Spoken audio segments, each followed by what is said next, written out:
ಸ್ನೇಹಿತರೆ, ಒಂದು ತಪ್ಪು ನಿರ್ಧಾರ ಒಂದು ರಾತ್ರಿ ಇಡೀ ಮಧ್ಯಪ್ರಾಚ್ಯ ಯುದ್ಧದ ಅಂಚಿಗೆ ತಲುಪಬಹುದೇ? ಅಮೆರಿಕ ಮತ್ತು ಇರಾನ್ ನಡುವೆ ನಿಜವಾಗಿಯೂ ಏನ್ ನಡೆಯುತ್ತಿದೆ? ಅಮೆರಿಕ ತನ್ನ ಸೈನಿಕ ತಾಣಗಳನ್ನು ಖಾಲಿ ಮಾಡುತ್ತಿದೆ ಅಂದರೆ ಏನು ಸೂಚನೆ?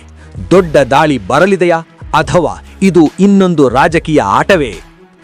ಇರಾನ್ನಲ್ಲಿ ಸಾವಿರಾರು ಜನರ ಸಾವಿನ ಹಿಂದೆ ಯಾರು ಹೊಣೆ? ಈ ಗೊಂದಲದಲ್ಲಿ ಭಾರತಕ್ಕೆ ಎಷ್ಟು ಅಪಾಯ ಇದೆ ಎಂಬ ಎಲ್ಲ ವಿಷಯಗಳ ಬಗ್ಗೆ ಇಂದು ಈ ವಿಡಿಯೋದಲ್ಲಿ ಚರ್ಚಿಸೋಣ. ಸ್ನೇಹಿತರೆ, ಇಂದಿನ ದಿನಗಳಲ್ಲಿ ಇಡೀ ಜಗತ್ತಿನಲ್ಲಿ ಒಂದು ಪ್ರಮುಖ ವಿಷಯ ಚರ್ಚೆಯಲ್ಲಿದೆ. ಅದು ಏನೆಂದರೆ ಅಮೆರಿಕ ಮತ್ತು ಇರಾನ್ ಈ ಎರಡು ದೇಶಗಳ ನಡುವೆ ಯುದ್ಧ ನಡೆಯುತ್ತದೆಯೋ ಅಥವಾ ಇಲ್ಲವೇ ಎಂಬ ಪ್ರಶ್ನೆ. ಈಗ ಸಿಗುತ್ತಿರುವ ಸೂಚನೆಗಳನ್ನು ನೋಡಿದರೆ ಪರಿಸ್ಥಿತಿ ತುಂಬಾ ಉದ್ವಿಗ್ನವಾಗಿದೆ. ಯಾವುದಾದರೂ ಒಂದು ದೇಶ ಒಂದು ತಪ್ಪು ಹೆಜ್ಜೆ ಇಟ್ಟರೆ ಅದರ ಪರಿಣಾಮ ಇಡೀ ಮಧ್ಯಪ್ರಾಚ್ಯ ಪ್ರದೇಶದ ಮೇಲೆ ಬೀಳುವ ಸಾಧ್ಯತೆ ಇದೆ. ಈಗಾಗಲೇ ಭಾರತ ಸರ್ಕಾರ ತನ್ನ ನಾಗರಿಕರಿಗೆ ಇರಾನ್ನಿಂದ ಹೊರಬನ್ನಿ ಎಂದು ಸೂಚನೆ ನೀಡಿದೆ. ಇದಕ್ಕೆ ಕಾರಣವೂ ಇದೆ. ಹಿಂದೆ ಇಸ್ರೇಲ್ ಮತ್ತು ಅಮೆರಿಕ ಸೇನೆ ಇರಾನ್ ಮೇಲೆ ಬಾಂಬ್ ದಾಳಿ ನಡೆಸಿದಾಗ ಸಾವಿರಾರು ಜನರು ಸಾವನ್ನಪ್ಪಿದ್ದರು. ಈಗ ಬರುತ್ತಿರುವ ಸುದ್ದಿಗಳು ಮತ್ತಷ್ಟು ಚಿಂತಾಜನಕವಾಗಿವೆ. ಅಮೆರಿಕ ತನ್ನ ಸೈನಿಕರಿಗೆ ಮಧ್ಯಪ್ರಾಚ್ಯದಲ್ಲಿ ವಿಶೇಷವಾಗಿ ಇರಾನ್ ಸುತ್ತಮುತ್ತ ಇರುವ ಹಲವು ಸೇನಾ ತಾಣಗಳನ್ನು ಖಾಲಿ ಮಾಡಿಕೊಳ್ಳಲು ಸೂಚಿಸಿದೆ. ಸಾಮಾನ್ಯವಾಗಿ ಅಮೆರಿಕ ಇಂತಹ ಕ್ರಮ ಕೈಗೊಂಡರೆ ದೊಡ್ಡ ದಾಳಿ ಸಂಭವಿಸುವ ಸಾಧ್ಯತೆ ಇದೆ ಎಂದರ್ಥ.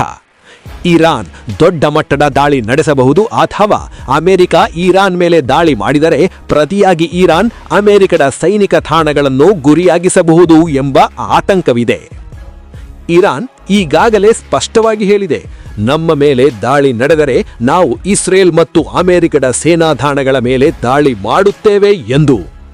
ಈ ಎಲ್ಲ ಬೆಳವಣಿಗೆಗಳ ನಡುವೆ ಭಾರತವು ಒಂದು ಪ್ರಮುಖ ಪಾತ್ರದಲ್ಲಿದೆ. ಕಾರಣ, ಇರಾನ್ನ ಚಾಬಹಾರ್ ಬಂದರಿನಲ್ಲಿ ಭಾರತ ದೊಡ್ಡ ಪ್ರಮಾಣದ ಹೂಡಿಕೆ ಮಾಡಿದೆ. ಭಾರತದ ವಿದೇಶಾಂಗ ಸಚಿವ ಡಾಕ್ಟರ್ ಎಸ್ ಜೈಶಂಕರ್ ರವರು ನಿರಂತರವಾಗಿ ಇರಾನ್ ಸರ್ಕಾರದೊಂದಿಗೆ ಮಾತುಕತೆ ನಡೆಸುತ್ತಿದ್ದಾರೆ. ಪ್ರಸ್ತುತ ಪರಿಸ್ಥಿತಿಯ ಬಗ್ಗೆ ಅವರು ಚರ್ಚಿಸಿದ್ದಾರೆ.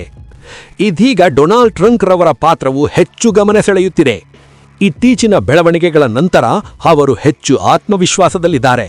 ಹಿಂದೆ ಅಮೆರಿಕ ಇರಾನ್ನ ಅಣು ಸೌಲಭ್ಯಗಳ ಮೇಲೆ ದಾಳಿ ಮಾಡಿದಾಗ ಇರಾನ್ನ ವಾಯುರಕ್ಷಣಾ ವ್ಯವಸ್ಥೆ ಅದನ್ನು ತಡೆಯಲು ವಿಫಲವಾಗಿತ್ತು. ಇದರಿಂದ ಅಮೆರಿಕ ಮತ್ತೆ ದಾಳಿ ಮಾಡುವ ಧೈರ್ಯದಲ್ಲಿದೆ ಎಂಬ ಭಾವನೆ ಮೂಡಿದೆ. ಸ್ನೇಹಿತರೆ, ಡೊನಾಲ್ಡ್ ಟ್ರಂಪ್ ಇತ್ತೀಚೆಗೆ ಮಾಡಿದ ಟ್ವೀಟ್ ಬಹಳ ಮಹತ್ವದ್ದು. ಅವರು ಇರಾನ್ ಗವರ್ನಮೆಂಟ್ ವಿರುದ್ಧ ಪ್ರತಿಭಟನೆ ನಡೆಸುತ್ತಿರುವ ಜನರನ್ನು ನಿಜವಾದ ದೇಶಭಕ್ತರು ಎಂದು ಕರೆದುಕೊಂಡಿದ್ದಾರೆ. ಹಿಂದೆಯೂ ಅಮೆರಿಕ ಹಲವು ದೇಶಗಳಲ್ಲಿ ಸರ್ಕಾರನ ವಿರುದ್ಧ ಹೋರಾಟ ನಡೆಸುವವರನ್ನು ಬೆಂಬಲಿಸಿ ಆಡಳಿತ ಬದಲಾವಣೆ ಮಾಡಲು ಪ್ರಯತ್ನಿಸಿರುವ ಉದಾಹರಣೆಗಳಿವೆ. ಆದರೆ ಇಲ್ಲಿ ಗಂಭೀರ ಸಮಸ್ಯೆ ಏನೆಂದರೆ ಇರಾನ್ ಸರ್ಕಾರ ಪ್ರತಿಭಟನಾಕಾರನ ಮೇಲೆ ಅತ್ಯಂತ ಕಠಿಣ ಕ್ರಮ ಕೈಗೊಳ್ಳುತ್ತಿದೆ. ಅಧಿಕೃತ ವರದಿಗಳ ಪ್ರಕಾರ ಈಗಾಗಲೇ ಸುಮಾರು 2,000 ಜನರು ಸಾವನ್ನಪ್ಪಿದ್ದಾರೆ.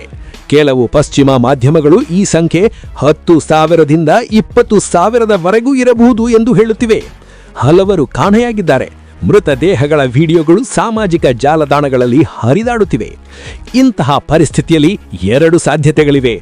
ಒಂದೆಡೆ ಜನ ಭಯದಿಂದ ಪ್ರತಿಭಟನೆ ನಿಲ್ಲಿಸಬಹುದು, ಇಲ್ಲವೇ ಮತ್ತೊಂದೆಡೆ ಜನರ ಕೋಪ ಇನ್ನಷ್ಟು ಹೆಚ್ಚಾಗಿ ಅದನ್ನು ಅಮೆರಿಕ ಮತ್ತು ಇಸ್ರೇಲ್ ಪಾರಿಸಿಕೊಂಡು ಇರಾನ್ನಲ್ಲಿ ಆಡಳಿತ ಬದಲಾವಣೆ ಮಾಡಲು ಪ್ರಯತ್ನಿಸಬಹುದು. ಇದರ ನಡುವೆ ಭಾರತದಲ್ಲಿರುವ ಇರಾನ್ ರಾಯಭಾರಿ ಕಚೇರಿ ಒಂದು ಮಹತ್ವದ ಟ್ವೀಟ್ ಮಾಡಿದೆ. ಅದರಲ್ಲಿ ಅಮೆರಿಕ ಕೈಗೊಳ್ಳುತ್ತಿರುವ ಏಕಪಕ್ಷೀಯ ಕ್ರಮಗಳು ಜಾಗತಿಕ ವ್ಯವಸ್ಥೆಯನ್ನು ಅಸ್ಥಿರಗೊಳಿಸುತ್ತಿವೆ ಎಂದು ಎಚ್ಚರಿಸಲಾಗಿದೆ. ದೇಶಗಳು ಮೌನವಾಗಿದ್ದರೆ ಅಪಾಯ ಕಡಿಮೆಯಾಗುವುದಿಲ್ಲ, ಬದಲಾಗಿ ಅದು ಹೆಚ್ಚಾಗುತ್ತದೆ ಎಂದು ಅವರು ಹೇಳಿದ್ದಾರೆ. ಈ ಸಂದೇಶವು ಭಾರತಕ್ಕೂ ಇರಬಹುದು ಎಂದು ಅಂದಾಜಿಸಲಾಗಿದೆ. ಕೊನೆಗೆ ಹೇಳಬೇಕಾದರೆ ಸ್ನೇಹಿತರೆ, ಮುಂದಿನ ಕೆಲವು ದಿನಗಳು ಅಥವಾ ವಾರಗಳಲ್ಲಿ ದೊಡ್ಡ ಬೆಳವಣಿಗೆಗಳು ನಡೆಯುವ ಸಾಧ್ಯತೆ ಇದೆ.